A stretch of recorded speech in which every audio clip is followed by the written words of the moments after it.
Alright guys, all my molds are on the griddle behind me. I just came into the shop. We're still going through some pretty cold weather for the south. This wall is 41. I got my little buddy heater. Yeah, I got a little buddy heater under the... Look, the back of the shop is 39. Yeah. So, the warmest place is where I'm standing because the heat's coming out from my little buddy. It'll take it a good hour for it to get really nice in here. This is, I'm making Grenada bug because y'all done read the thumbnail. And it has a pearl tail. This is the pearl tail. Now, the reason I'm cutting up so much is that I'm going to go ahead and make about 12, 14 packs. I looked how many I had in stock. And I know after this video, y'all going to be ordering some. So I need to put some extra ones in stock. So that's what I'm going to do. So this is the tail mold right here. I got 2 of them. Okay.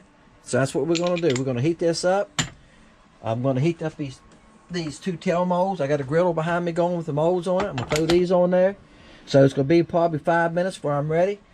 Going to shoot these tails. Alright guys. Got the molds hot. I mean, they're hot. I had to handle them with my gloves. I had that griddle cranked.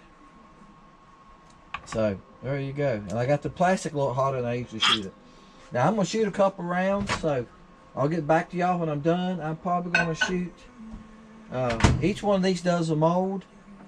I probably want to make about 8 molds. I shoot 4 molds at a time in LC shad, so I need to make 8 of those. Alright guys, let's open one of these and I'll show you what the tails are about. There you go. And never say like you want them to. There's all the tails. They're just pearl white tails. Alright. There you go. Now I'm going to get these, I'm going to go ahead and make some more of them. Then I'll show y'all how to put them in the molds. Alright guys, I think I got enough of the back color. We're going to need to make some belly color. A lot of times when we'll do a cup, a lot of times when I have other baits in the same belly color, pearl bellies, it's pretty common on baits, right? I just use it. But I got plenty of the back color. It should be a cup of that because I'm going to shoot 2 rounds. A cup of each one of them should do 2 rounds, no problem. So let me get these cooked. I got to cook this to 350. Then I got to mix it. And I'll show you how I mix this. Very simple.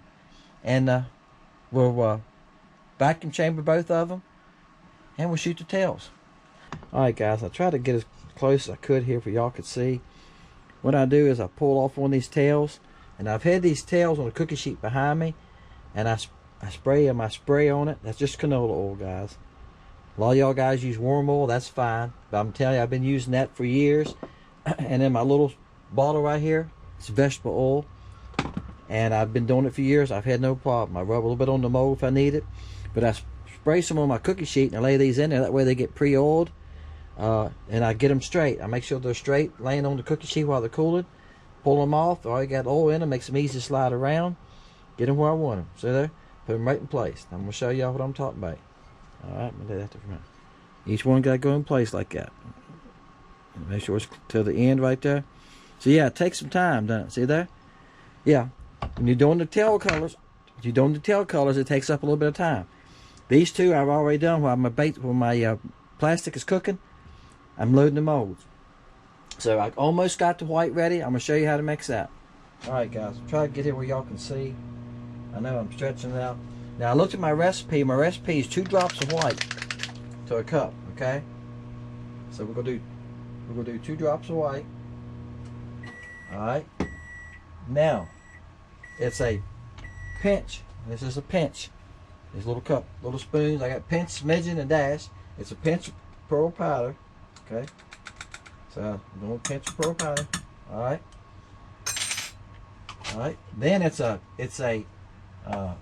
dash of this is a dash. It's a dash of silver glitter. And that puts a lot of glitter in it. And it's 008. Okay. Sometimes y'all check around your local Cracker Barrel. If y'all have a Cracker Barrel, sometimes they have these spoons. I've seen them there before that are pinch, dash, and smidgen, and that helps you. Before that, I used a regular little measurement I could use in the kitchen, and you had like a half. You had to write down a half of a teaspoon, a half of a teaspoon, half a teaspoon, whatever. But these make it lots simple, having these type of smaller spoons. Now, we'll mix all that together right there, and that's going to give us a pearly white, and it's almost see-through. That's the trick on this, is the glitter. Y'all can see that, how sparkly that is. That's the trick, okay? It's all in the glitter. It gives that brown back, okay? It's going to be something like this one. This is creamy, but the Grenada bug's a little darker, but that belly being shiny, okay? These didn't come out the bestest while they're laying there. People come around, a guy come around the other day, and I gave him some, and a lot of teenagers in the neighborhood, if I see them at the common area, we have an area we call the common area, the park. Somebody calls the park. It's a boat ramp. It's a picnic shelter. They play cornhole there. There's a volleyball net there. There's horseshoes there, swing set and stuff for the playground for the kids. Yeah, I reckon it is a park, if you want to call it that. And a lot of kids fish from the bank down there. They're catching bass from the bank down there now. And if I run into a lot of them, I say, hey, stop at my house, or I'll carry something down and I'll give it to them, guys. They got a flaw in them, but hey, they will, Crappie will still bite them. All right, let me get both these heated up. We're going to shoot this mold. All right, guys. I had my gun down on the, I got a radiator heater too going. I got a little buddy going under to my left, and I got a radiator heater under this vise. And I'll tell you what, it's very hard to keep everything warm when it's in the 30s a little bit ago, a little up to 38. And I got this shop insulated very good. Alright. I might have enough to do for a couple more molds. I'm gonna go for it. I think I got enough to do 3. Alright, let's let these cool for a minute. Alright, y'all ready? I'm gonna pull one of them out here and try to get it to stay in place. Bam. There you go.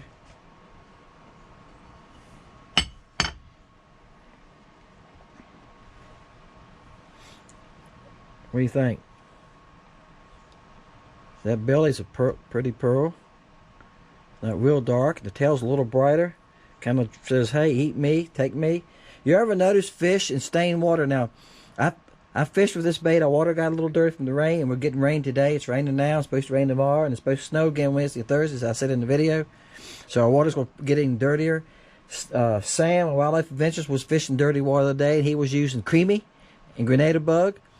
But you ever notice when I think he mentioned this, when you pull a fish out of dirty water, it's white looking.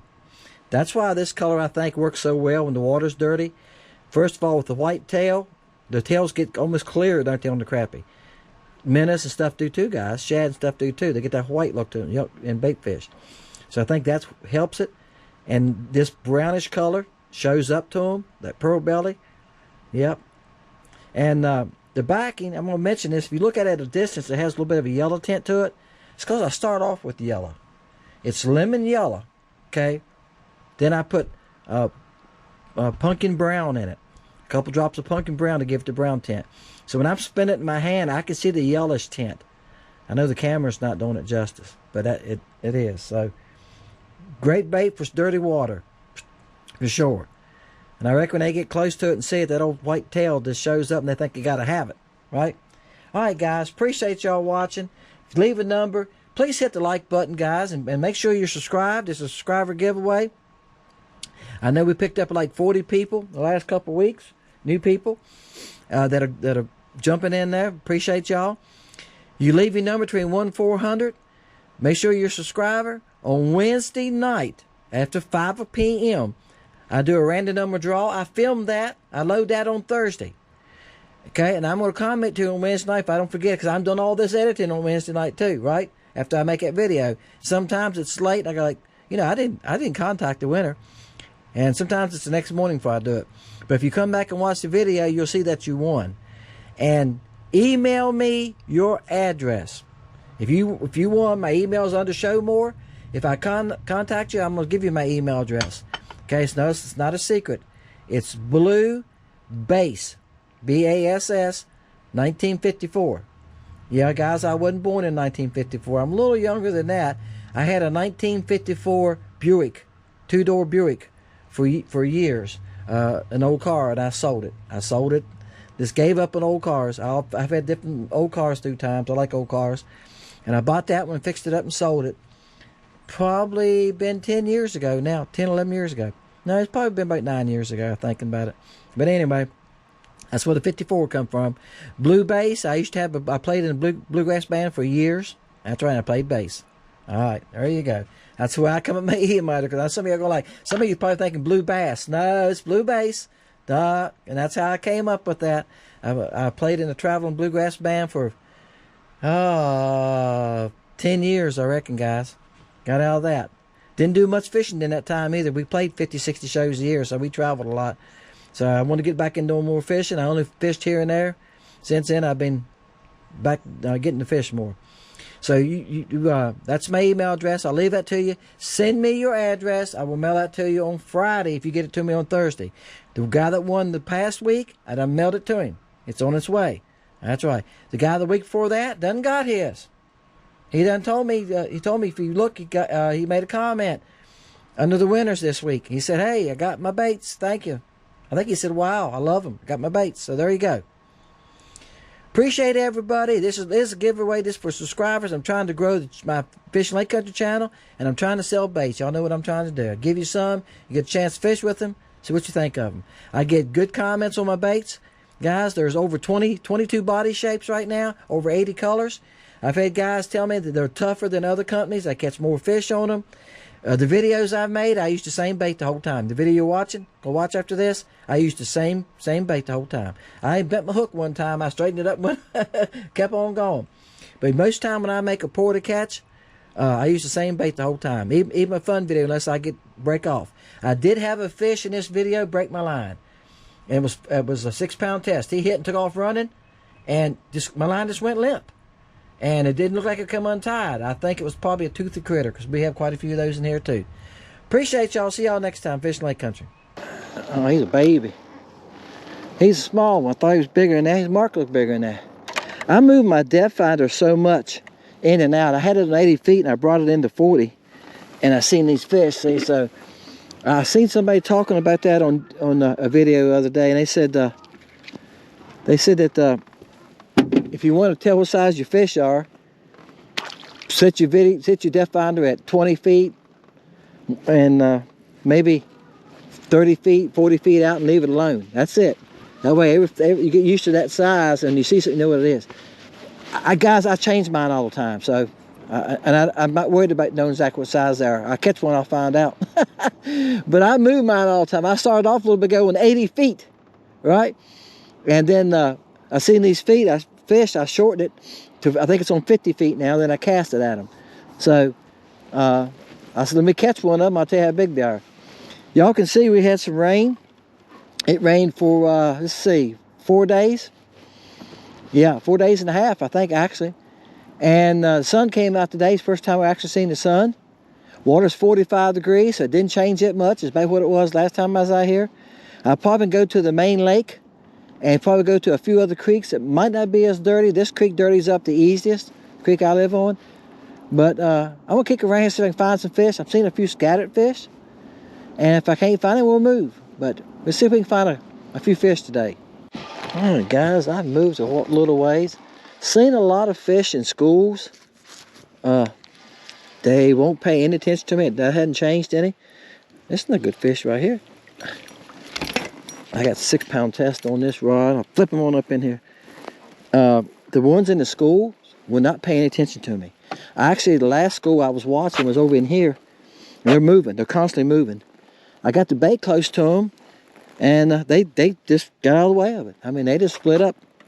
I thought it was Moses parting the water. That's what it looked like. They just went where the bait was. You can see my bait now, no fish around it. I really did was watch them a little bit, and a big fish came off the bottom and came up through them, and they scattered, man, like a bunch of quail jumping off the ground. They just scattered. I don't know what kind of fish he was. I think he's probably a catfish or a bigger bass, but they got out of the way when he came through there. Don't see that a lot on the live scope as you watch it fishing. Oh, that's a good fish. Look how fat he is, full of eggs. He's probably 11 and a half. 11 and a half, probably all he is, guys. And I'm satisfied with him because all I'm seeing is a lot of small fish. And those kind of the big ones I'm seeing is no attention to me. Grenada bug. Yeah, it's Grenada bug color. All right. And I didn't have anything on that. I think I'm gonna put a chunk on or a bite on. See, Crappie Connection came out the video. Does scent work? And they was all talking about. And one guy said something that I thought was right. What I always say, can't hurt you. He said, put it on there. Can't hurt you. That's right. It ain't gonna hurt nothing. All right. See if we got a. Last one was a bass. I don't show all the bass, y'all. I'll show y'all a big bass once in a while. But spotted bass here are pretty common, I mean. But it's been a tough day. I've only been out a little while because I've only been out about an hour and a half. I had to go look at a job this morning. It was cold this morning anyway. And then I went and met with my adopted grandson, Mason. Y'all have seen him in videos. Him and I was at the same house. He's going to do some work there too. For a guy that I done some work for last year. Oh, that's a good one, guys. So anyway, I said, well, I'm going to get my Friday lunch, Mexican lunch. He said, I'm going with you. I'm going too. So we went up and had lunch together. There you go. That's a good fish, guys. He's not 12 inches. He's about 11 and a half. This color's called Grenada bug. All right. And I'm going to let you in on the secret this so far. It's going to be a pour to catch. All right, guys. Don't know. Like I said, it feels like a crappie. Sometimes they'll fool you, though. So I think crappie fight totally different when the water's cold, don't y'all? I see him coming. See his head just going down, shaking that head. Yeah, it's a good one there, too. Bam. The guys are moving around here. I miss setting still. I threw it some behind me. I threw some over there. And as I see them moving, they're moving around the bottom. Like I said, I see them in schools, too, but I cannot catch them out of the schools. They will not bite me in the schools. I don't know how many schools. That's why I stopped here. That's why I'm where I'm at. Stop. He's right at 11 inches. All those are females, are full of eggs. I stopped here and started looking for my live scope back in here. And I seen schools. I started throwing at the schools. I got here and the school came up through here and I threw at them, oh, I don't know how many times. Too many times. Because they were shallow, like 3 foot shallow. And then I just start looking around and I see these scattered fish. I'm going like, let's see if they're crappie. So I start throwing at them. Don't get it. He hit the buoy. He hit the buoy. I seen the buoy shake. If it's a crappie, it's a good one. He hit me and I made a cast and was just reeling back slow. I thought, I wonder where my bait is. And I looked at the live scope. I felt the thing thump and I set the hook. He ran into the buoy. I seen the buoy shake. He's running toward it. He certainly, that's a good one.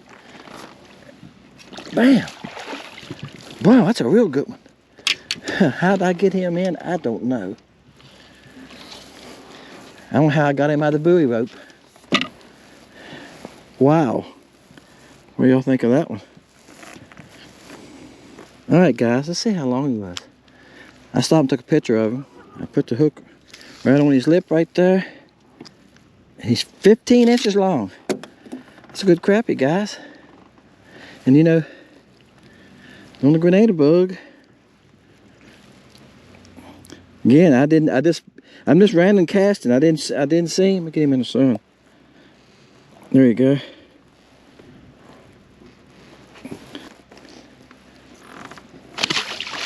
Bam! That's what I'm talking about. That's worth a good bam right there, isn't it? Now I see some now. Didn't see them on my scope. They must be coming this way. I just threw hard as I could throw toward that, past this buoy toward that orange ball right there.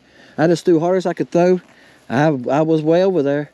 Then once he hit me and I started reeling, I thought it was a bass at first, the way he was fighting and pulling. I didn't realize it was going to be a crappie outside. I thought he's going to hit that buoy. I'm pulling sideways, and finally, I seen the buoy go. I went, oh no, and he must have hit it with his body. Guys, y'all notice I have a different jig head on. I know somebody's going to say, Dennis got a different jig head. I haven't had eyes. A while ago, school come through here and I threw at him. Seen the bait fall through the school. I let it drop and I started reeling back slow. Something hit me, took off that way. That was it. I started reeling a little bit and my line went limp. I figured it was a pickerel. We had something with teeth or something, because he didn't break it, he cut it evidently. We have gar, we have pickerel. Yeah. I can't think of another fish. We have another fish got teeth too. What's the name of the thing? You don't catch one very often. But anyway, it was something that cut it because he didn't break it. You know, when you break your line, it'll pop, or you're fighting him hard and it gives. I was just reeling him in, and I could tell it was a big fish. He was heavy. He just went limp. Guys, don't hit the buoy. Got another one. Well, I think it's a crappie. Don't go to the trolling motor. Why they want to run that trolling? And it's sitting there running. It's trying to hold me in a spot. I gotta watch my tea too. I go to a Mexican restaurant, guys. I go there so much that they know me. I got my own table. I told you all that. I usually sit at. And somebody was at my table today. Well, this is a nice crappie. Did not see this fish, guys. I did not see him on the live scope. I seen some fish on the bottom. I'm just throwing at him. Here's what I'm doing. Gosh, it's a good one. I'm throwing, letting the bait hit the bottom, and then starting to reel. That's all I'm doing. Like I said, they're scattered around here. I see their heads bobbing. You see the little bob marks on them? I've done that many a time in February. Just find a place that's got a lot of fish on the bottom and just start throwing. Throw on the bottom, let it hit the bottom, just pop it. I got a 1/16. Sorry. All right, guys, sorry about that. I had my phone in. I got a pair of bibs on. Y'all like bibs? I got a pair of bib overhauls on. And you know, they had the chest pocket up here behind my camera, so I had to move the camera, had to unzip my coat. I got a vest on under this coat. Yeah, it's not warm today, guys. And I had to dig. I done bent my hook. Can't get this thing out of his mouth. I got it. Now, this is on the Grenada bug. My hook's bent a little bit. There you go. That's a good fish, guys. Bam. Take that one all day long. Can I get him where y'all can see him? That's a good fish. He's probably £1.25.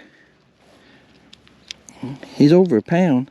I just want to see how long he is. I'm hurry up, I'm getting back at him. I didn't answer the phone. I just seen what the number was. He's 14 inches with my little quickie roller here. All right, guys, I've been interrupted so much. Sometimes y'all think it's something weird there. Sometimes before I throw them back, I've been interrupted so much that I check my camera and make sure it's on. Listen, if you never run a GoPro, you don't understand. Okay, and this one's done really good. This GoPro was gave to him, and it's done really good. But sometimes sometimes they got a mind of their own, and they will just cut off on you when you're not ready, or the battery dies on you, and you hadn't checked it soon enough. Check it all the time. This is a pour to catch, and guys, y'all know the routine on pour to catch. Put your number down 1 through 400. I start at 10. I've said that reason many a times because it could give us the number 1. Right, if you start at 1, it could give us the number 1. Listen, it has. So if you leave the number 1, you have a chance because we play prices right. You can't go over the number. If you go over the number, you're out. Okay, and put your number down. And on Wednesday evening, after 5 o'clock, I draw. If you leave a number at 6 o'clock, it's too late. People do that. They leave numbers at all times. But I say this now, and I'll say this in the bait making part. I draw at 5 o'clock. Usually about 10 after 5, I draw. Okay, I usually wait till 5 o'clock, then gather up my goodies, and I go draw. So leave your number, and then I film that draw. Okay, it's a random number draw, but I film it, and then I load that on Thursday mornings. So you get 3 videos a week. You get a Wednesday video, you get a Sunday video with the giveaway, the pour to catch. Wednesday video is a fun video, and you get a video on Thursday who won. If you leave a number, come back and see if you won. Okay, and the guy that won this week, today's Friday, I mailed to him today. If you come back to me on Thursday and say, he come back to me, I think Wednesday night. If you come back to me on Thursday, no, he came back, it might have been Thursday. I don't remember now, but he gave me his address on Thursday. I put his package together last night. When I went to the Mexican restaurant, the post office is right there, almost close to it. I mailed out, okay? I can't make a special run to the post office, guys, just to mail your package. I said this last Wednesday. I spent $130 just in shipping last year. Just shipping baits out to these for the winters. That's right. I do it 4 times a month, sometimes 5, right? It's 5 weeks in a month. So there you go. Send you these winter baits, and I've made up all kinds of odd and end colors and different bait shapes. So I'll send you some of those. Good luck to everybody. I do appreciate y'all watching. Hit the subscribe button. Hit the like button. The more likes we get, I know y'all going like, every YouTuber says that. Yeah, here's why they say it. The more likes we get, they put us in the algorithm. They send us these little videos for us to watch. So I watched the one they sent this week. They said, hey, here's how the algorithm works. The more likes you get, the more people like your videos, the more we can push them on you. That's right. They push them to folks that like them. You get a lot of likes, you go, this guy must be pretty good, and they push your videos. That's right. So you hit the like button. I need to get out there in front of more people. Lake Country Baits, guys, where it's at. That color's called Grenada Bug. It's under Hot Tails. I have people email me, I can't find the Grenada Bug. It's because it's got a tail color. It's got a pearl tail. See that? It's got a pearl tail. It's almost a pumpkin seed, guys. I got a couple of colors mixed to make it. It's almost a pumpkin seed with a pearl belly, and it's got a pearl tail. It's under Hot Tails. It's about 20 colors in Hot Tails. All of them have a chartreuse, blue, pink, orange. Yeah, they got a different color tail. Check that out. Plenty of baits on there, over 80 colors. There's 22 colors in the Fathead Minnow. There's like 30 colors in the LC Shadowmore. There's subs, tiny baits, 1.25 inch to, there's 1.25 inch to 3 inch baits. See y'all.